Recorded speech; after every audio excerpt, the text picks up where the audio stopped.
უბრალოდ არაადეკვატურად აღიქვამს იმ გამოწვევას, რომელსაც მას გამძაფრებული COVID გარემოს თავაზობს. გასაგებია, რომ ადამიანური ფაქტორი მას საერთოდ არ მიაჩნია ანგარიშგასაწევად, ამ შემთხვევაში გულისხმობ ოპოზიციურ სპექტრს და ფიქრობს, რომ მე და შენ არჩილ სხვებზე უკეთესად ვიცნობთ შინაგან არს, ასე ვთქვათ, ქართული ოცნების მმართველი ელიტის და შემიძლია დაბეჭდებით თქვა, რომ ეს ერთპარტიულობა და ავტორიტარიზმი და დემოკრატიასთან მწრალად ყოფნა სამწუხაროდ ეს არის ქართული ოცნების შინაგანი არსი. უფრო მეტსაც ვიტყოდი, ეს არის მათი შინაგანი კონსტიტუცია. ამიტომაც დისკომფორტს მათ ეს ნამდვილად არ მიანიჭებს არანაირად, ისევე როგორც მისი ამომრჩევლის იმ ნაწილს, რომელიც 2012 წლიდან თხოვდა მას, რომ ნაციონალური მოძრაობა გაეყვანა სივრციდან, 2012-ში და 2016-ში თუ ვერ შეასრულა ეს დანაპირები ოცნება, მაგერ ბატონო ერთპარტიული პარლამენტი მიიღო, სადაც ოპოზიციის ფეხი არ იქნება, ხო? რა გვაცინებს, მაგრამ ნუ ხანდახან ცოტა ისიც თუ არ გაურიეთ, ძალიან მძიმეა გარემო ყველა თვალსაზრისით. და აქედან გამომდინარე, რომ მისი ამორჩევლის ეს ნაწილიც კმაყოფილი იქნება დღევანდელი რეალობით. მაგრამ როცა COVID-ზე არის საუბარი, ამ შემთხვევაშიც ქართული ოცნების სიბრიყვემდე მისული ოპტიმიზმი, სიმართლე გითხრათ, სრულიად აუხსნელი რამ გახლავთ ჩემთვის.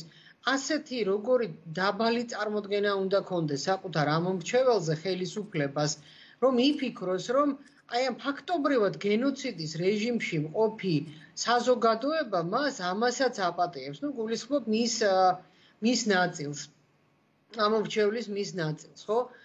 და ამიტომაც არ ვფიქრობ, რომ ის რაიმე ეფექტურ ნაბიჯებს გადადგამს.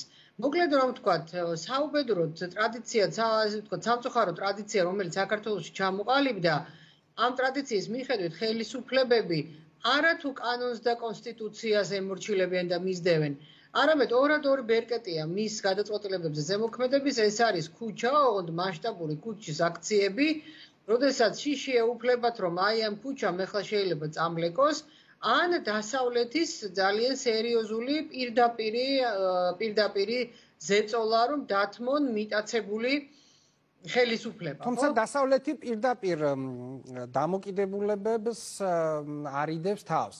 არის ორი ტიპი შეტყობინების, ერთი რამდენადმე იხმიანება ოპოზიციის შეფასებებს და პოზიციებს, მაგრამ მეორე მხრივ არსებით ნაწილში ქართული ოცნების სასარგებლოდ უფრო, იმიტომ რომ ცალსახად პრაქტიკულად აცხადებენ, რომ ყველაფრის მიუხედავად პოლიტიკური პროცესი გაგრძელდეს საპარლამენტო სივრცეში. ხო, არსებობს ასეთი ცნება დემოკრატიის იძულება, თუ დემოკრატიისთვის იძულება, ეს ნიშნავს სწორედ იმას, რომ რაც დღეს უნდა ჩაერთოს, რა რეჟიმიც დღეს უნდა ჩაერთოს ქართული ოცნების დემოკრატია, ასე ვთქვათ, იმისათვის, რომ ქართული ოცნება აიძულონ მიიღოს დემოკრატიული გადაწყვეტილება და დანიშნოს რიგ გარეშე არჩევნები, მაგრამ სამწუხაროდ ჩვენ ამ დემოკრატიის იძულების პროცესის დაწყებას დასავლეთის მხრიდან ვერ ვხედავ. მე არც ხელისუფლებას წარმოვადგენდა, არც ოპოზიციას და სიმართლე გითხრათ, არც ერთის პოზიციების გამყარებისთვის, ნუ თავისთავად ოპოზიციის ამომრჩეველი ვარ და ამ ხელისუფლებამ რა დააშავა, რა დაუშავა ამ ქვეყანას, ჩემი ექსპერტული შეფასებებიდან გამომდინარე, ალბათ ერთ-ერთი იმ ადამიანთაგანი ვარ, ვინც ყველაზე მტკივნეულად ხედავს ამას, მაგრამ არც ოპოზიციის, ასე ვთქვათ, პოზიციების გამყარებისთვის არ ვიბრძვი. მთავარი ჩემთვის არის, რა დღეში ვარდება ის საზოგადოება, რომელსაც თუ გაუჩნდა განცდა, რომ დასავლეთმაც მიატოვა, მეტი უბრალოდ საიმედო აღარაფერი აღარ რჩება, ხო? ანუ საზოგადოების თუნდაც ოპოზიციურად განწყობილ ნაწილს დღეს აქვს ძალიან მაღალი იმედგაცრუების შემოტევის საშიშროება. გამომდინარე იქიდან, რომ ოპოზიციამ ამ მოცემულობით მათი ხმების დაცვა ჯერჯერობით ვერ შეძლო და ყველაზე მძიმე დარტყმა მათთვის იქნება, თუ ოპოზიციამ სიტყვის, ასე ვთქვათ, მიცემული სიტყვის შესრულებაც ვერ შეძლო, გატეხა ეს სიტყვა და შევიდა პარლამენტში. ოღონდ იმ შემთხვევაში, თუ ვერ დადგა, ასე ვთქვათ, ოპოზიციის მოთხოვნების განხორციელების დრო. ანუ მოკლედ რომ ვთქვათ, თუ რიგარეში არჩევნებზე ხელისუფლება არ წამოვიდა და მაინც ოპოზიცია აიძულეს ცხრებივით დახარონ თავი და შევიდნენ პარლამენტში. ეს იქნება ისეთი თუმცა ეს ერთი მხრივ წარმოუდგენელია იმ ვერსიებს, როცა განვიხილავთ, საერთო ჯამში ოპოზიციაშიც აი საუკეთესო შემთხვევაში ხელისუფლებისათვის, რაც შეიძლება ცალკეული პირები იპოვნონ, იმიტომ რომ აი ესეთი ეგრეთ თქვარი მესიჯებიც უკვე გაჟღერდა გარკვეული წარმომადგენლებისგან ოპოზიციიდან, აი ესეთი რაც სახელისუფლებო ინტერესს ემსახურება, მაგრამ მაინც ინდივიდებამდე დადიან და ხა თუნდაც სამი ადამიანი შეიყვანონ პირობითად პარლამენტში, ეს არაფერს მომცემი არა და ოპოზიციური ფლანგი ამითი არ გამოჩნდება. თავარი არჩევ მე მაინც ფიქრობ არის დასავლეთის პოზიცია, იმიტომ რომ არა მხოლოდ იმიტომ რომ მათზეა დღეს დამოკიდებული ოპოზიცია შევა თუ არა პარლამენტში ან დაინიშნება თუ არა რიგარეში არჩევნები. დღეს დასავლეთის პროდასავლურობა დგას ძალიან სერიოზული გამოწვევის წინაშე საზოგადოების პროდასავლელი ნაწილი. იმიტომ რომ რასაც ჩვენ დღეს ვხედავთ, ეს არის დასავლეთის უპრეცედენტოდ აქტიური პოზიცია, რომ უბიძგოს ყველაზე რბილი სიტყვა მოვნახე, უბიძგოს ოპოზიციას შევიდეს პარლამენტში. აი ჩვენს ეთერამდეც ვკითხულობდი ევროპარლამენტარების მიმართვას, სადაც ზუსტად იგივე განწყობაა, რომ აი ულოცავენ კიდეც ქართულ ოცნებას, რომ აი ეპიდემიის პირობებში მაინც რომ ჩაატარეთ ეს არჩევნები. სიმართლე გითხრათ, ძალიან გამაღიზიანებელი ტონია, რიგითი ქართველია მომრჩევლისთვის ამ შემთხვევაში. ისე ეს არის თუ არა გარკვეულწილად ხათუნა ბოდიშიო შეგაწყვეტილი, მაგრამ სულ მინდა რომ ვიკითხო, ჩვენ ბოლო პერიოდში აღარ გვიხსენებია ერთი მნიშვნელოვანი თემა. რამდენ მილიონს ხარჯავს ბიძინა ივანიშვილი ლობიზმში, რომელზედაც წინა წლებში უფრო ლაპარაკობდით. ეს თვეები, მთელი წინასაარჩევნო კამპანია რაღაცა გადაგვავიწყდა მედიასაც, ოპოზიციონერებს აღჭის შემთხვევაში და ასე შემდეგ. აი ეს ყველაფერი ლობიზმის შედეგი ხომ არ არის და ამ შემთხვევაში რატომ აინტერესებს, იცით, შეიძლება ამითი რეალობას არ უმსუბუქებს, მაგრამ გაჩნდა თუ არა ეს ყველაფერი ივანიშვილის ფინანსების ეფექტის სახეზე და ამიტომაც ერთგვარად, თქვათ, პოლიტიკური პერსპექტივის შინაარსს ეს უკვე ამცირებს ოპოზიციის სასარგებლოდ. აქ რამდენიმე ფაქტორის ზემოქმედება უნდა განვიხილოთ ერთობლივად აუცილებლად. რა თქმა უნდა, ლობიზმი და ამავდროულად ძალიან თვალსაჩინოა ჩემთვის პირადად, რომ შუა ზაფხულის შემდეგ ოპოზიციამ თავისი, ასე ვთქვათ, ურთიერთობები დასავლეთთან შეამცირა, მოკლედ პოზიციები დათმო დასავლეთთან ურთიერთობაში. აი ზაფხულიდან მოყოლებული, სადღაც ივლისის თვიდან მე არ მომისმენია კრიტიკული განწყობა ქართული ოცნების ხელისუფლების მიმართ, ობიექტური კრიტიკული განწყობა, თორე ხლა მიკერძოებას მათ არავინ არ თხოვდა და ამას არც არავინ იკადრებდა, ხო? დასავლეთის მხრიდან, არც ევროპელების და მით უფრო არც ამერიკელების.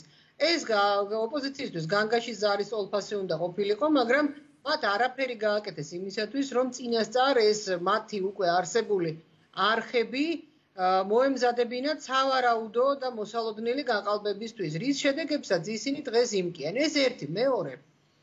ობიექტური მოცემულობა გახლავთ ის რაც ხდება რეგიონში და ის რაც ხდება ევროკავშირში, რომელმაც თავისი ბიუჯეტის დამტკიცებაც კი ვერ მოახერხა და უმძიმეს დღეშია ევროპა დღეს და ამიტომაც მისგან განსაკუთრებულ აქტივობას საქართველოში არ უნდა ველოდეთ, ესეც უნდა გავითვალისწინოთ. რჩება მთავარი იმედი ამერიკის შეერთებული შტატები, სადაც უმძიმესი გადაბარების, ხელისუფლების გადაბარების პერიოდი მიდის და აქედან გამომდინარე მათაც ნაკლებად სცალიათ დღეს საქართველოში ტურბულენტობისთვის.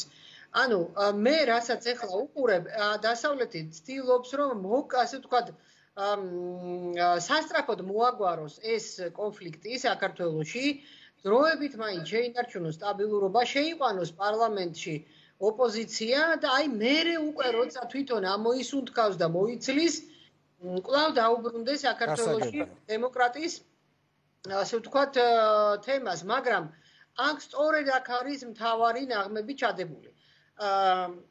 და ხო, ლობიზმის მაგალითად კიდევ მინდა მოვიყვანო ის, რომ აი ძალიან სასტრაფოდ, ესე ვთქვათ, ძალიან მალ-მალე ცხვება სხვადასხვა მაღალჩინოსნების განცხადებები მათ შორის საინტერესოა, ვთქვათ, აი დღეს გამოქვეყნდა ამ საქართველოში ამერიკის ყოფილი ელჩის ძალიან მკვეთრი შეფასება და ერთგვარად მკვახეთს უილიამ კორტნის, რომელიც ადარებს ბელორუსის და საქართველოს არჩევნებს და ამბობს, რომ განყალბება იქ იყო თუ იყო, აბა თქვენთან რა განყალბება იყო, ნუ ცოტა ისე ვთქვათ, პერიფრას ვაკეთებ და ამიტომაც კეთილი ინებეთ და შევბრძანდით პარლამენტშიო და ასევე იყო პოლ გობლის უაღრესად საინტერესო ინტერვიუ, სადაც ის ამბობს, რომ რეგიონი დგას უმძიმესი ძვრების წინაშე და ამ ძვრების გათვალისწინებით ოპოზიცია უნდა შევიდეს პარლამენტშიო, მაგრამ ამბობს ყველაზე ძირეულ ფრაზას, რომელსაც დასავლეთის ეს ქმედებები რეალურად შეიძლება აიხსნას.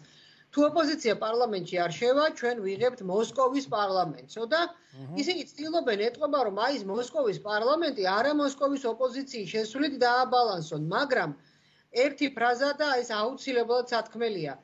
ისინი ვერ გრძნობენ საქართველოს საზოგადოების განწყობას. თუ ეს ოპოზიცია თავდახრილი, წელში გადატეხილი, დამარცხებული შევა პარლამენტში, როგორც გითხარით, ის კარგავს ამომრჩევლის უმრავლეს სპექტრს, იმიტომ რომ ეს ამომრჩეველი იფიქრებს, რომ ესენი ვინ არიან. ხმები მივეცით, ვერ დაიცვეს, პირობა დადეს, ვერ შეასრულებს და აბა ვინ არიან და რაში გჭირდებიან საერთოდ და გამოდის, რომ ასე უშედეგოდ ოპოზიციის პარლამენტში შესვლა პროდასავლური ოპოზიციის სიკვდილია საქართველოში და აი კეთილი ინებოს ეხლა ოპოზიციამ და ეს ყველაფერი ესე დეტალურად და სიტყვასიტყვით აუხსნას დასავლეთს, იმიტომ რომ ესეთი ერთჯერადი მათი პარლამენტში შერეკვით, ბოდიში მომთხოვა დიდი პატივს ვცემ ყველას, უბრალოდ ასეთი ფორმა ჩანს, რომ რაღაც სხვა აი ეს მიერეკებიან პირდაპირ. გასაგებია ხათუნა. დაღუპავს პროდასავლურ ოპოზიციას, პროდასავლურ კურსს და ეს იქნება ცელის გამოსმა თავად დასავლეთის 30-წლიანი მცდელობისთვის საქართველოდან ააშენონ დემოკრატიული სახელმწიფო, რომელიც მყარი პარტნიორი იქნება უპირველეს ყოვლისა ამერიკის შეერთებული შტატების და ზოგადად დასავლური სივრცის ინტერესების წარმომადგენელი რეგიონში. ძალიან დიდი მადლობა, საინტერესო